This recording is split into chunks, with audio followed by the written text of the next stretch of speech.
Обвинителството го преквалификуваше кривичното дело во предметот Трезор. Поранешниот директор на УБК и прво обвинет, Сашо Мијалков, сега се соочува со полесно обвинение, затоа што според кривичното дело кое му се става на товарот, членот 353 став 4, казната затвор е од 1 до 5 години. Ова следува по неполни 2 месеци од измените и дополнувањата на кривичниот законник.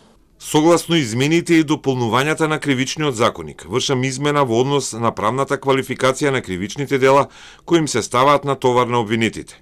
Во диспозитивот на обвинителниот акт, наместо зборовите ја искористиле службената положба и овластување, да стојат зборовите презеле службено дејствие со кое ги пречекориле границите на своите службени овластувања. Ова не е прецизирање на обвинителниот акт, туку практично ново обвинение, смета одбраната на поранешниот прв човек на УБК. Адвокатите на Мијалков сметаат дека обвинителството врши прогон на обвинетите.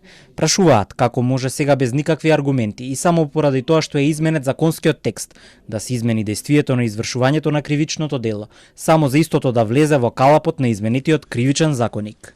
Обвинителот, бидејќи во кривичната постапка, тргнал со обвинение дека Сашо Мијалков ја искористил својата службена положба и овластување, а дејствието на извршување искористување на службена положба и овластување во став 1 од член 353 веќе како дејствие не представува обележје на кривично дело, со цел да го спаси обвинението, му става друго дејствие на извршување, а тоа е пречекорување на неговото службено овластување. Ова е флагрантно кршење на закон, од кои причини јавниот обвинител не даде предлог да биде до судот запрена кривичната постапка поради апсолутна застареност, односно поради тоа што нема елемент на кривично дело, за кој се гони по службена должност.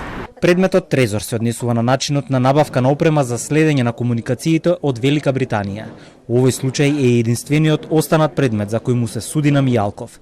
Со измените на кривичниот законник, кривичното дело застарува за 10 години од сторување и според анализите тоа треба да се случи наредната година, ако дотогаш нема правосилна пресуда.